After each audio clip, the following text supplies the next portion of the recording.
কাজেই যাই কিছু হোক, এই যে মুঠে সে আম বয়ে থাকে না, বরং মুঠ অনুযায়ী আম নিতে হবে। ওরকমই তুমি যে ছাত্র তালেবে ইলম সত্যিকারে, তোমাকে আজীবন পর্যন্ত উস্তাদের মুঠের বিরুদ্ধে থাকা লাগবে। মনে রেখো, ছোট শিশু কুকুর দেখলে ভয় পায়, দৌড় দেয়, পালায়। বাপ সঙ্গে থাকলে দৌড় দেয় না, পালায় না। কি করে? বাবার হাত দেওয়া চলার সময় উল্টা কুত্তার লাত্তি মারবা যায়, কারণ ও জানে এখন আমি একলা না, আমার বাপ লগে আছে, কুত্তায় মারার লোক আছে, কুত্তা কিছু করতে পারবো না। আর একা গেলে বাপ না থাকলে ও কুত্তা দেখে দেবে, চলে আসে, মারবো দূরের কথা নাকি? তুমি যদি উস্তাদের হাতে থাকো, তাহলে শয়তান যত বড় কুত্তাই হোক না কেন কিছু করতে পারবো না, তোমার বলে থাকবো, তুমি লাথি মেরে উঠে দিতে পারবা। যে উস্তাদের হাত ধোয়াতে বেরিয়ে গেল গা, তখন তুমি কি করবা? কুত্তার কামড় তুলে পড়বা, কঠিন বিপদে পড়বা।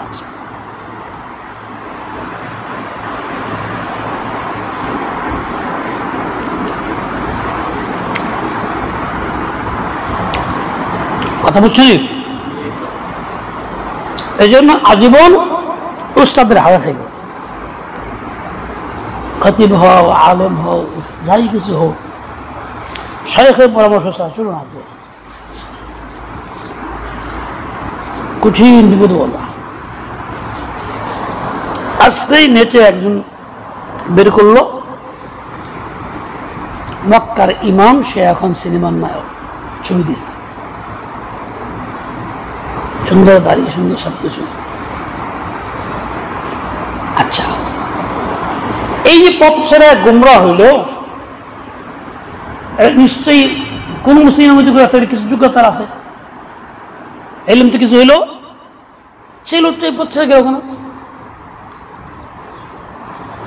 বিরুদ্ধে কেন হইল? হয়তো কথা না, আসলে মূল কারণ হইল এটা উস্তাদের সাথে সম্পর্ক নাই।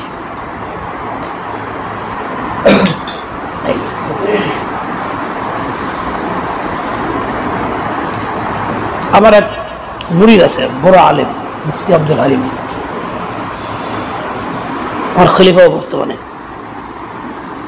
এই বেচারা এক ছাতি আছে, পড়ছে তো চিটাগাঙ্গে, অনেকদিন পর বেড়াইতে গেছে তার কাছে, সে ইমামতি করে মসজিদে।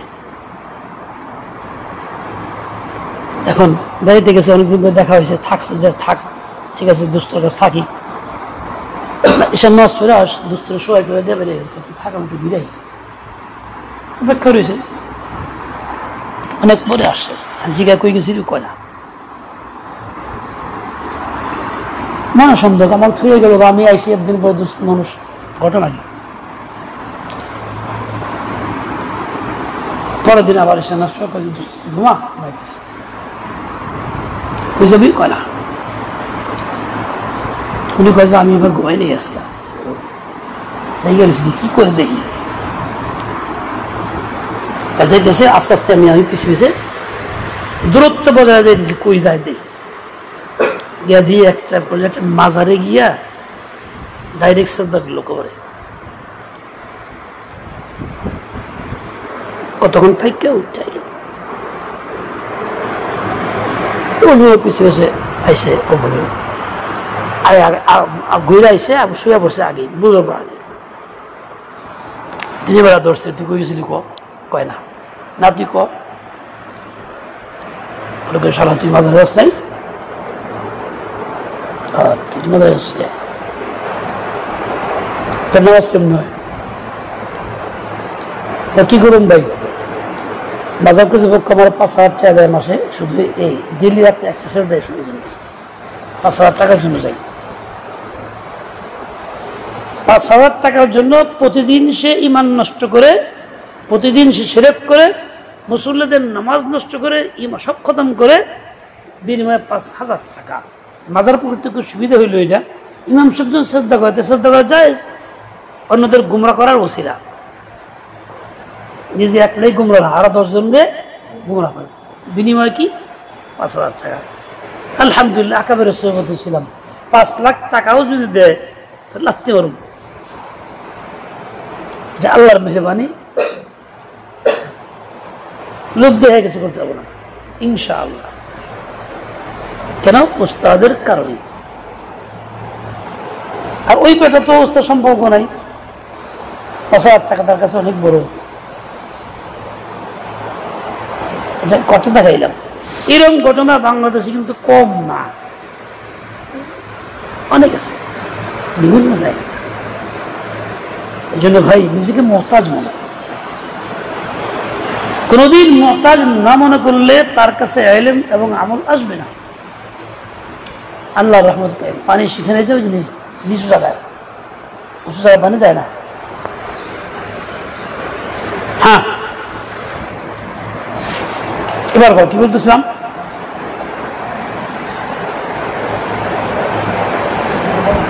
হ্যাঁ,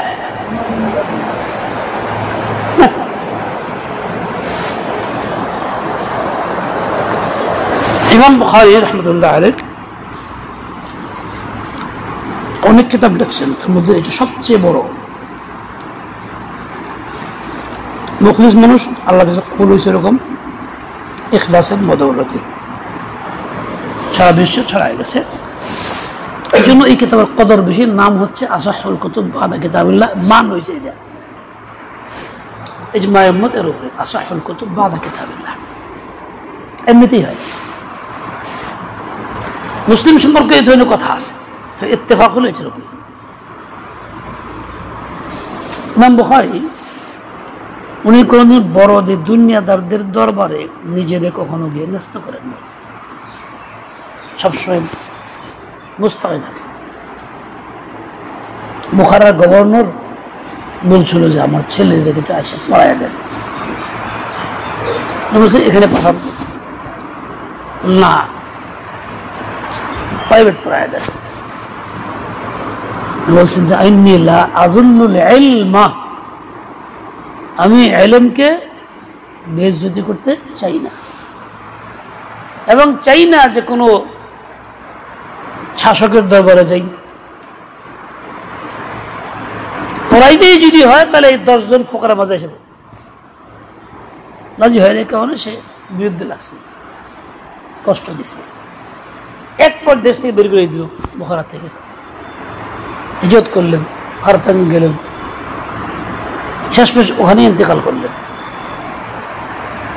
ইন্তেকাল করে দাফন হইল, কবর থেকে সুগন্ধি উঠত, মানুষ মাটি নিয়ে যেত, কবর গর্ত হয়ে যেত, আবার মাটি ভর্তি হইত, এরকম চলতেই থাকত। এই সুগন্ধি কিসের কারণে? মাটির মধ্যে কিছু পয়দা হয়েছে, বরং মাটি ওই বুখারীর সংসবে ছিল বিদায়ী তার মধ্যে সুগন্ধি। আসল সুগন্ধি বুখারীর থেকে আসছে, মুত্তাবি'উস সুন্নাত হওয়ার কারণে, হাদিস রাসূলের কারণে, যুহদ তাকওয়ার কারণে। বুখারীর বৈশিষ্ট্য হলো এটা। উনি বলছেন মা গিবতু আহাদান মুয আলিমতু আন্না আল-গীবাতা হারাম। যখন থেকে জানছি গীবত হারাম, তখন থেকে জীবনে কারো গীবত করিনি। এরকম কোনো ব্যক্তি জীবনে একটা গীবত করে নিয়ে পাওয়া যাবে? তোমরা কয় পার্সেন্ট গীবত ছাড়ছো? শতকরা 90% ছাড়ছো? 90 তো না, 9% ছাড়ো নাই। উস্তাদের গীবত, ছাত্রের গীবত, কর্তৃপক্ষের গীবত, মানে চলছেই চলছে চলছেই চলছে। তুমি বুখারী পড়বা, বুখারী ওয়ালা যিনি জমা করলেন তার জিন্দিগিটাকেও পড়ো, তারটা অনুসরণ করো, গীবত ছাড়ো। শুধু গীবত না, যত হারাম কাজ সবই ছাড়ো। ইলম, এই হাদিস, এটা নূর। গুনাহ হলো জুলমত, জুলমত নূর একত্রিত হইতে পারে না। সুতরাং যেখানে জুলমত আছে সেখানে নূর যাবে না। গুনাহ থাকলে ইলম হবে।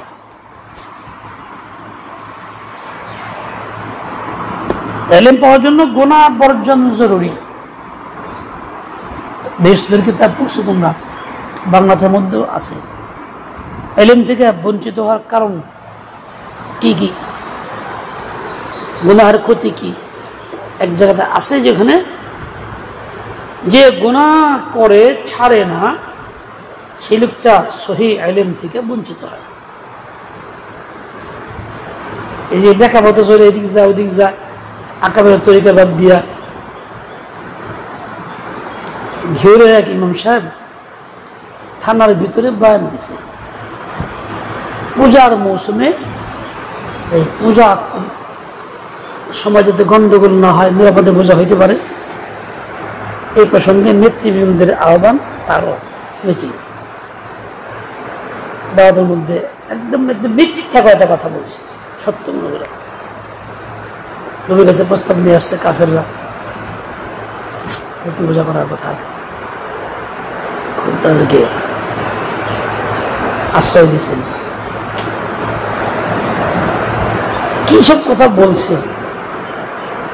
আলহামদুলিল্লাহ পূজা কমিটির মধ্যে আমিও ছিলাম বিগত কয়েক বছর, মিলে জেলে আসি মুক্তি মুখ দিন ওদের পক্ষে সমর্থন করে বেইমানি কুফরি কথা নাম করা উমুক আলিম। এই যে বিভ্রান্তি কি জন্য?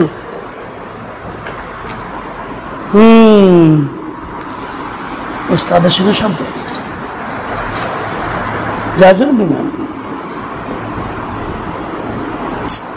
বুখারী ইন্তেকাল করছেন 256, জন্ম হলো 194। বুখারীর নাম মুহাম্মদ ইবনে ইসমাইল ইবনে ইব্রাহিম ইবনে মুগীরা লিল ইমাম আল হাফিজ। হাফিজ মানে হাফিজে হাদিস। হাফিজ কাকে বলে? যার কমপক্ষে 1 লাখ হাদিস সনদ সহ জরহ তাদিল সহ মুখস্থ থাকে। আল হুজ্জা, হুজ্জা কাকে বলে? যিনি সারা দুনিয়ার সব হাদিস মুখস্থ রাখেন না। আল্লামা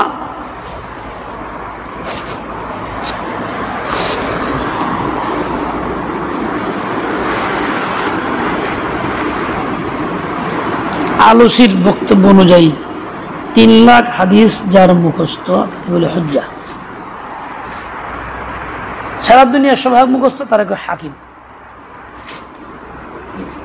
আমিরুল মুমিনিন ফিল হাদিস আবি আব্দুল্লাহ মুহাম্মদ ইসমাইল ইবনে ইব্রাহিম আল জৌফি। জৌফি কেন বলে? কবিলা জৌফির একজন লোক। উনি কিন্তু কবিলা জৌফির না, উনি ওনার বাপ দাদা দাদার বাপ সহ ইসলাম গ্রহণ করছেন দাদার বাপ থেকে। এনারা ছিল পারস্যের লোক, মূর্তি পূজক। ইয়ামানে জৌফি গভর্নর ছিল, তার হাতে ইসলাম গ্রহণ করছে। ইয়ামান ব্যক্তির নাম, ইয়ামান দেশ না। এই জন্য নিসবতে বলার কারণে ওনার দাদার বাবার নাম হয়েছে জৌফি, তার থেকে বংশে জৌফি চলে আসছে।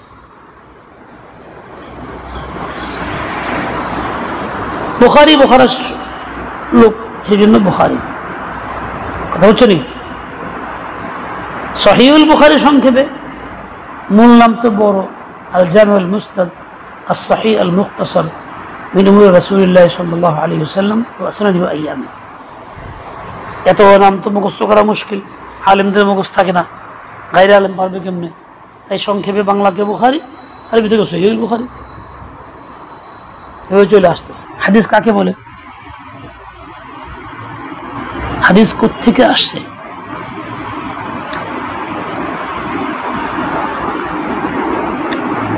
হাদিস জিদ্দুল কদিম।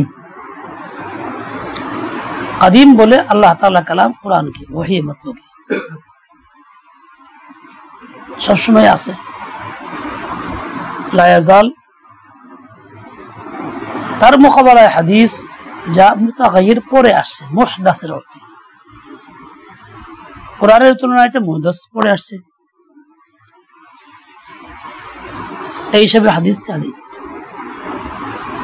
মূলত হাদিস শব্দের পরিচয় দিতে গিয়া আল্লামা উসমানী বলছেন ওয়াম্মা রাব্বিকা বিনি'মাতি রাব্বিকা ফাহাদ্দিস থেকে হাদিসের পরিচয়।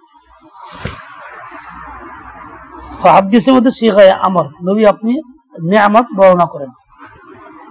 নবী তো আদেশ পালন করছেন, বর্ণনা করছেন, ওই যে নিয়ামতের বর্ণনাগুলি হাদিস, হাদিস থেকে এই মুনাসাবাতে বাস্তব হইল এটা। পূর্বেকার নবীদের কথা, তাদের ঘটনাবলী ইত্যাদিকেও হাদিস বলা হয়, কোরআনে পাকে আছে, ইতিহাসকে হাদিস বলে। স্বয়ং আমাদের নবীর কথাকেও আল্লাহ তাআলা হাদিস বলে উল্লেখ করছেন, সেখান থেকে হাদিস পাওয়া গেছে সহজ। হাল আতাকা হাদিসুল জুনুদ, এই জুনুদ কে? হাল আতাকা হাদিসু মূসা, নবীর কথা। হাল আতাকা হাদিস যায়ফি ইব্রাহিম আল মুকরামিন, মেহমানদের কথা, ফেরেশতাদের কথা। এসব পূর্ব যুগে ছিল, কোরআনে পাকে আসছে। কিন্তু নবীর কথাকে ডাইরেক্ট হাদিস বলছে কোথায়? সূরা তাহরিমে, ওয়াইদ আসাররান নাবিয়্যু ইলা বা'দ আজওয়াজিহি হাদিসা। নবী কোন এক বিবির কাছে কথা গোপন রাখছে, কইতে মানা করছেন, হে কয়ে দিছে, আল্লাহ ধরছে নবী এই কথা। ওই হাদিস মানে কালাম, তো নবীর কথাকে আল্লাহ হাদিস বলছেন, কাজেই যত নবীর কথা সবই হাদিস। হ্যাঁ, অন্যান্য নবীদের আমলে কথাগুলিকে এভাবে লিখিত সংরক্ষণ করা হয় নাই কারোটাই, শুধু আমাদের নবী মুহাম্মদ রাসূলুল্লাহর কথাগুলিকে সংরক্ষণ করা হয়েছে। এটা ওহী গায়রে মাতলুব, ওহীর অংশ হিসাবে এটা পরিপূর্ণ আছে, মাহফুজ। হাদিসের পরিচয় কি? মুতলাক হাদিস রাসূলের পাকের কওল, ফি'ল, আমল, তাকরীর, সিফাত, এইসব হাদিস। ইলমি হাদিস কাকে বলে? যে ইলম দ্বারা রাসূলের কওল, ফি'ল, সিফাত, তাকরীর ইত্যাদি জানা যায়।